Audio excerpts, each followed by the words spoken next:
Yo, moi c'est Marabout et aujourd'hui on va parler de la meilleure télé-réalité au monde, la NBA. La saison régulière compte un peu plus de 30 matchs, Noël est passé et nous sommes en fin d'année. Je pense que tu as compris, c'est l'heure du point récap. Du coup, c'est parti.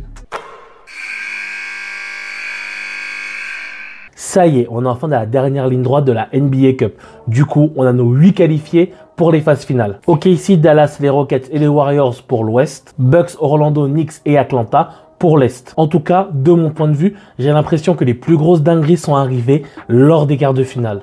Du coup, OKC a été intraitable avec Dallas en limitant Doncic à 16 points. C'est quand même une dinguerie et ça prouve à quel point défensivement, ils sont pas à prendre à la légère. Déjà, ils sont orphelins de Banchero. Ensuite, orphelin de Franz Wagner qui est blessé actuellement au genou. C'est Jalen Suggs qui a dû enfiler la cape de Superman et prendre le rôle de franchise player. Il a quand même collé 27 pions dans ce quart de finale. Mais malheureusement, c'est insuffisant pour battre les Bucks qui vont s'envoler pour Las Vegas. Ah là là. Dès qu'il s'agit de châtier les Knicks, Triangle répond toujours au rendez-vous. Et du coup, après avoir mis une fessée aux Knicks chez eux, il s'entraîne à jeter les dés parce qu'il a validé son ticket pour Las Vegas. C'est un duel au summum entre deux équipes du haut de la conférence Ouest. Mais les arbitres ont décidé de la fin de match. Curry steps back on the launch, he missed it. Fight for the rebound, Payton. Poked away. Il y a shoot loupé et du coup, il y a bagarre sur le rebond. Le temps mort est demandé côté Rockets, mais les arbitres sifflent faute. Normalement, quand on est dans le money time, que le match il est serré et qu'il y a de l'enjeu, les arbitres ils prennent pas de risque. Ils sifflent soit entre deux ou ils accordent le temps mort. Là, c'est une faute qui est sifflée. Une faute. J'ai jamais vu ça. Franchement, non. Vraiment, faut qu'on m'explique. Alors oui, je suis pro Warriors. Et peut-être qu'il y a faute. Mais les arbitres ne sont pas en droit de décider qui va gagner ou perdre le match. Leur but, c'est de maintenir la cohérence et de laisser le basket parler. Là, j'estime que le basket ne parle pas. Surtout que il y a déjà eu des choses plus graves dans la NBA. Au pire, tu accordes la prolongation. Au pire, tu accordes le temps mort. Mais les arbitres ne sont pas en droit de décider de la fin du match. C'est pas professionnel, ça. Mais ça va pas ou quoi, là? Je sais pas, moi je trouve que c'est contre le sens du jeu, ça a fait polémique et Steve Kerr, le coach des Warriors, n'en décolère pas. Regarde sa conf de presse. I'm not ready to answer that question. I'm pissed off. I wanted to go to Las Vegas. We wanted to win this cup, and you know, we aren't going because of a loose ball foul 80 feet from the basket with the game on the line. I've never seen anything like it in my life, and that was ridiculous. Thank you. Bref, victoire des Rockets et du coup les 4 finalistes s'envolent pour Vegas. Il s'agit donc des Bucks, des Hawks, d'OKC et des Rockets. Mais bon, on va pas se mentir, tu connais déjà la fin de l'histoire. Les Bucks sont les champions de la Emirates Cup 2024-2025. Giannis, en tant que bon leader, ajoute une nouvelle ligne à son palmarès. I think he's already got the trophy, but 2 NBA League MVPs, 1 Finals MVP. I got it. And now an Emirates NBA Cup MVP, Giannis Antetokounmpo. Bref, les Bucks sont champions et c'est juste incroyable quand on y pense. Ils étaient quand même à 1-6. On parlait de trade, on parlait d'échanger Giannis, on disait le doc c'était nul. Vraiment, il n'y avait rien qui allait. Ils sont revenus de l'enfer pour être champions de la NBA Cup. Vraiment, on peut dire ce que l'on veut, mais bravo. Mentalement, c'est très très fort ce qui s'est passé. Mais ce qui est cool, c'est surtout les histoires qui en découlent. Giannis avait promis à ses 2 rookies de gagner la Cup pour qu'ils puissent financer le premier achat de leur maison. C'est chose faite. Lillard, lui, a laissé son cachet et l'a distribué au staff. C'est quand même 500 000 $ par joueur et par membre du staff quand on gagne la Cup. Ce n'est pas rien. Et surtout, Darvin Ham est invaincu. Tu sais, l'ancien coach des Lakers qui a été viré cet été, il avait déjà gagné la Cup en étant invaincu avec les Lakers. Et là, il est dans le staff des Bucks et il est aussi invaincu et gagne la Cup. C'est peut-être ça, le filon magique, ou bien il y a aussi cette théorie-là. Quoi? J'ai le droit de rêver? C'est pas moi qui parle, ce sont les stats. Tune it up, KD. Let's run it back. Think we still got it? Give me that. I got you. Let's go! Down the chimney. Now that's the spirit. J'adore ce petit remake de ce célèbre trailer des Christmas Day de Noël. Vraiment, c'est ma cam. Et oui, le Christmas Day, ça veut dire les matchs de Noël si t'es pas bilingue, c'est vraiment un événement fort de la NBA. C'est mon petit rituel chaque année que j'effectue le 25 décembre. On met en avant 5 matchs à des heures abordables pour les Européens et surtout c'est un signe fort de la NBA qui te dit voici mes stars, voici les équipes à suivre et celles qui génèrent le plus de business pour nous. Ok? La dernière fois qu'on a vu les Spurs dans un match de Noël, c'était en 2016. Ça date quand même. C'est à l'époque où il y avait encore Parker qui jouait avec la Marcus Aldridge. La première affiche 18h et surtout le premier match de notre NBA national à un Christmas Day. Est-ce qu'il va pouvoir assumer? Bien sûr que oui, il colle 42 points. 42. Ce mec est un malade. Déjà que sur le mois de décembre, il fait des stats impressionnantes. On est sur un calibre de niveau All-Star. Et en plus, sur le terrain, on voit facilement tous les moments où il domine. C'est du grand n'importe quoi. Faire des stats, c'est cool, mais dans un match serré, c'est ça qui est bon. Après quelques mois dans le flou, Mikal Bridges a enfin digéré son trade. Il commence à mettre un peu de loin et finit avec 41 points. C'est quand même la seconde marque dans un match de Noël pour un joueur des Knicks. Ce n'est pas rien. Mais du coup, dans cette fin de match, les Knicks arrivent à prendre 2 rebonds offensifs. 2, c'est beaucoup trop. Ils sont quand même plus agressifs et dominants dans ce domaine, ce qui leur permet de garder et de conserver l'avantage à la fin de match. Du coup, victoire des Knicks, 117 à 114.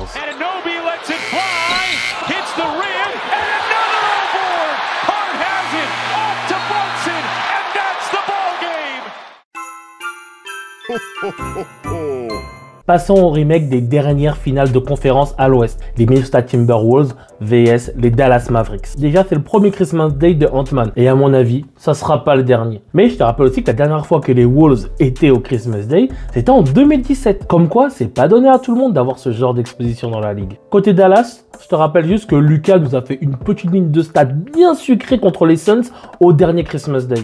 Donc, le match suit son cours. Klay Thompson en profite pour dépasser Reggie Miller et devenir le 5e scoreur le plus prolifique à 3 points all-time. Au bout d'une quinzaine de minutes, Luka Doncic se blesse. Malheureusement, il va pas revenir du match. En même temps, c'est une blessure qui est un peu bizarre parce qu'il s'est un peu mal tout seul à l'arrière de la cuisse. Et aujourd'hui, on ne sait pas pour combien de temps il est blessé. Donc. Mais le plus choquant, c'est qu'à l'entrée du 4e quart, les Wolves mènent de 22 points. Mais ça, c'est sans compter sur Kyrie qui sème la révolte. Il fait un run extraordinaire et ça nous permet d'avoir un match serré bien comme on l'aime. Mais ça ne sera pas suffisant pour gâcher le Noël de Ant-Man et de ses coéquipiers. Victoire de Minnesota, 105 à 99. Irving keeps it in play to Kleber. And it comes off to Edwards. Minnesota snaps its 3-game losing streak. Je vois ce que la NBA a voulu faire. En même temps, quand tu as Joel Embiid, Paul George, Tyrese Maxey face aux champions en titre, normal que ça a l'air d'une affiche très alléchante.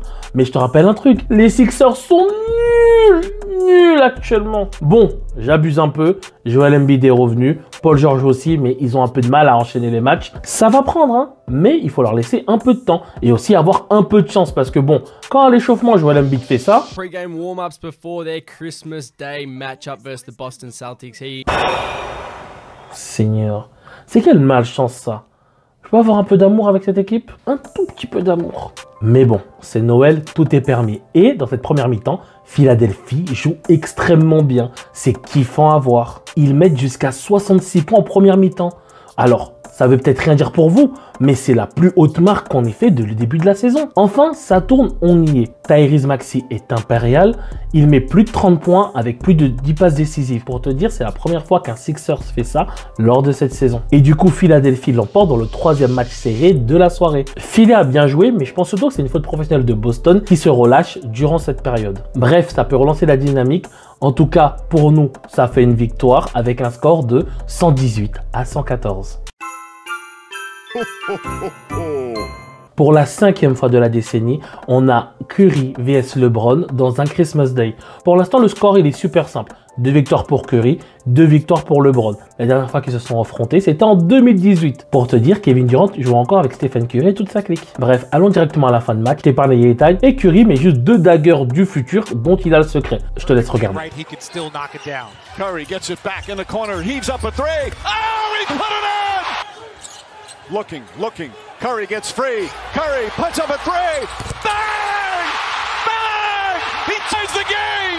with 6.3 remaining.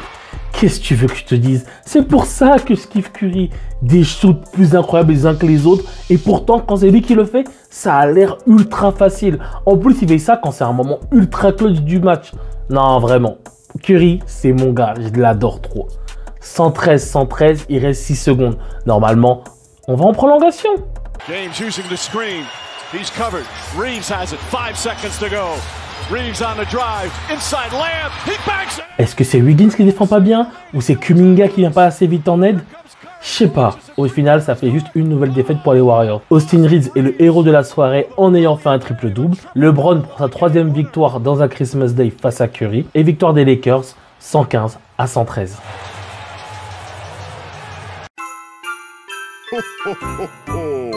Eh, je vais pas te mentir, j'ai pas regardé ce match-là. En même temps, il était à 4h30 du matin. Je n'aime pas assez la NBA pour faire ce genre de marathon. Moi aussi, j'ai mes limites. Avec un bon KD, bien que maladroit, et un Bill très solide, tout aussi en forme, victoire des Suns, 110-100.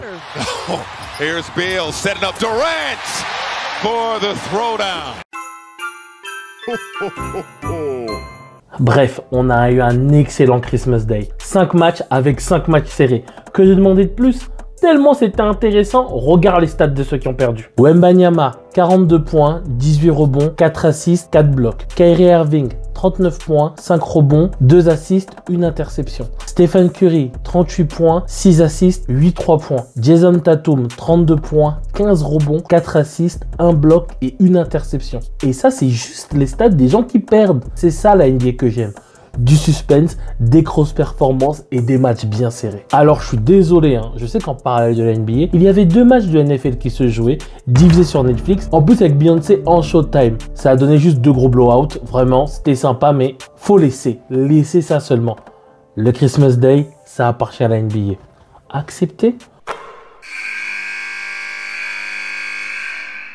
Bon, du coup, si on fait le point à l'ouest, ça donne ça. En numéro 1, on a toujours OKC 26-5. Je ne vois même pas comment il peut faire pour être autre chose que premier cette saison. En place 2 et 3, Memphis et les Rockets jouent au loup. Une fois c'est un qui est deuxième, une fois c'est l'autre. Donc, ça se donne des coups, ça se répond, mais ils s'amusent entre eux, hein. On va les laisser tranquilles. En place numéro 5, on a les Clippers. Ça ne fait pas un bruit, il n'y a que Harden. Apparemment, Kawhi est de retour. Mais bon, pour que Kawhi soit de retour, il faut que le staff médical valide, le staff de Kawhi valide et que Kawhi valide. Pourquoi faire? Et en plus de ça, t'es pas à l'abri qu'il se reblesse au bout de 1 ou 2 matchs. Mais Harden, sous cette forme-là, avec un normal Powell tout feu tout flamme, ça fait des belles heures de Clippers. Le projet, il est déjà validé. Ils sont 5e sans passer par le play-in. C'est pas mal, c'est vraiment pas mal. Ils font pas de bruit, mais ils font du boulot comme les Clippers. Nous sommes fin 2024 et les Spurs sont à l'équilibre. 16-16, 9e play-inable. C'est incroyable, l'année dernière, ils venaient de sortir à peine de leurs 18 défaites d'affilée. Autant Wemby, là, incroyable. Castle, on a dit, il est parti pour le Roy. Derrière ça, comme CP3, Harrison Barnes, le projet vit bien, grandit bien et pourrait être validé plus tôt que prévu. On va peut-être avoir Wemby en playoff, play-in dès la 2e année. Pow! Ah, c'est trop. C'est trop. Ce genre d'histoire-là, c'est des American Dreams, c'est de la NBA, je sais pas. C'est trop bizarre. En 10e place, on a les Warriors qui survivent. Ils étaient à 12-3 et ils ont mangé tout l'inverse. Ils ont fait 3-12 derrière. Comme si tout le truc bien qu'ils ont fait au début, eh ben ils se le mangent derrière. Donc les victoires prises fait qu'ils ne font pas trop cata, parce que finalement ils sont qu'à l'équilibre, mais la dynamique elle est mauvaise. Ça n'arrive pas à avancer, ça n'arrive pas à performer. Je crois qu'ils étaient sur un nuage d'adresse et ça devient compliqué. Après il y a les blessures, il y a les petits trucs, les gauches à droite, ok. Je sais pas, je pense qu'il faut faire un trade. Voilà, je sais pas quel trade, mais il faut faire un trade. 11e place, on a les Suns. Et loin derrière, on a les Kings. Ah, les Kings, avec 19 défaites, ils sont à 3 défaites du 11e. C'est dur, hein. On va en parler de l'impact de DeRozan à un moment. Faudra en parler, hein. Un gars offensif pour ne prendre pas plus de victoires qu'avant. Ah là là là là là là là là. Et pour finir, on a quand même les Pels qui sont là pour jouer Cooper Flag. Parce qu'avoir Zion, c'est pas suffisant. Faut jouer en plus Cooper Flag. Quelle humiliation. Quelle humiliation. Bon, on va quand même faire notre petit point mensuel de la conférence Est. En première position, on a toujours les Cavs qui n'ont que 4 défaites. C'est, bref, une saison incroyable et c'est juste pas de la chance, ça continue. En troisième place, on a les Knicks qui sont dans le rétro de Boston. Ah, ça commence à prendre forme. Ils n'ont pas encore eu leur défense, mais offensivement, Cat Bronson, ça fait le boulot. Hâte de voir s'ils vont réussir à dépasser Boston. J'en doute, mais ça va être serré. Orlando est 4e. Ils n'ont pas Banchero, ils n'ont pas Franz Wagner. À un moment, faut donner du crédit à cette franchise qui se maintient en 4e position alors qu'il n'y a même pas leur leader offensif. Big up à Orlando, vous méritez ce que vous faites, que des matchs serrés, que des matchs durement accrochés. Atlanta se place en 5e position en toute discrétion. Je rappelle quand même que quand j'ai fait la course au trophée, il y a toujours un gars d'Atlanta qui se cache là. DeAndre Hunter, Dyson, Rizaché. Si on compte en plus que Triangle est le meilleur passeur de la ligue, cette année, ils font mieux que ce que moi j'espérais. Et ils pourraient même continuer à être dans les places 5-7 à la fin de la saison. Vraiment, les Hawks se font kiffer en scred sans avoir trop de lumière sur eux et je pense que ça leur va très très bien. Les Bucks sont revenus des enfers et sont maintenant à la 6e place. Il faut encore un peu cravacher, mais pas trop, pour aller tranquillement à la 4e place qui à mon avis sera leur place finale. Mais beaucoup de crédit à Doc Rivers et à cette équipe qui est revenue des enfers, c'est pas facile. Et pour le reste, on a les Pacers qui remontent petit à petit et qui arrêtent de faire de la merde.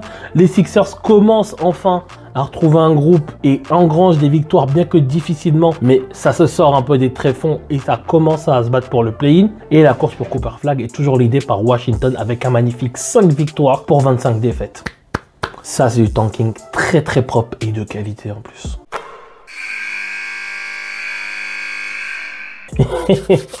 Tu le sais très bien, c'est ça ma partie préférée. Bon, on va commencer avec Ja, qui est toujours dans sa philosophie de « j'arrête de dunker ». Mais pour autant, il n'est pas devenu un saint. Et comme le dit un très grand philosophe, ouais, le monde de méchants.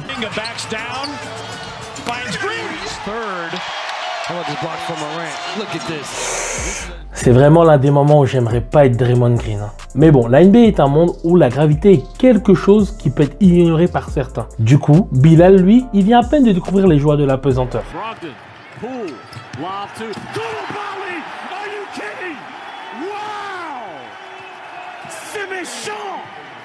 Alors que d'autres, eux, sont clairement dans l'abus.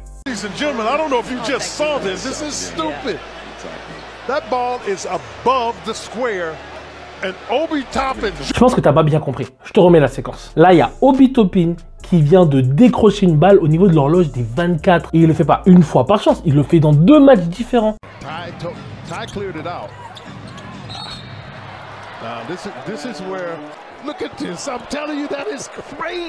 C'est n'importe quoi, c'est pas humain.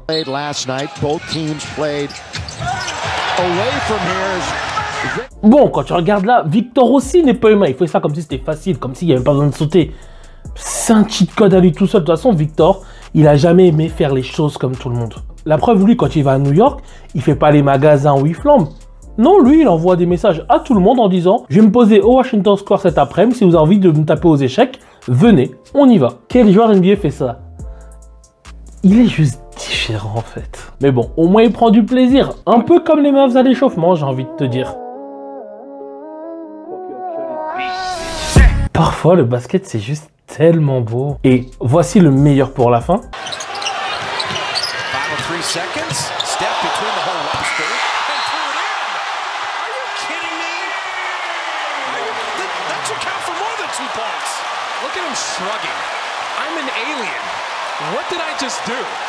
Je sais même pas si je suis choqué ou pas choqué de le voir réussir ce genre de truc, tellement c'est facile pour lui. Mais bon, je reprends parce que c'était pas ça que je voulais mettre, j'ai dit voilà le meilleur pour la fin.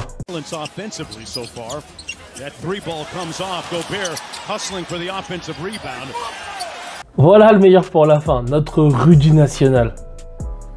I love this guy. Et du coup pour le site on a quoi? Ben, on va préparer le All-Star Game, donc il est temps d'aller voter sur Twitter ou sur l'application NBA pour voir qui vont être les starters du prochain All-Star, même si le format a changé, est-ce que le mot starter, bref t'as compris, faut voter pour les All-Stars. Il y aura le Martin Luther King Day qui se passera le 21 janvier ou pas loin, bref le 3e lundi du mois de janvier. Il y aura la Rivals 8 qui sera juste derrière, et en plus de ça, je pense qu'en fin janvier, on sera en pleine période de trade. Voilà, c'est déjà pas mal. Qu'est-ce que tu veux que je dise de plus? Bon, c'était Marabout, J'espère que tu as kiffé le petit récap du mois de décembre. Si c'est le cas, n'oublie pas de partager la vidéo à ton père, ta mère, ton grand frère, ta soeur, ton cousin, ton salarié et même à ton voisin parce que la solidarité est quelque chose d'important. N'oublie pas de mettre un petit commentaire, ça fait toujours plaisir pour le référencement. Nous on se retrouve pour une prochaine vidéo et...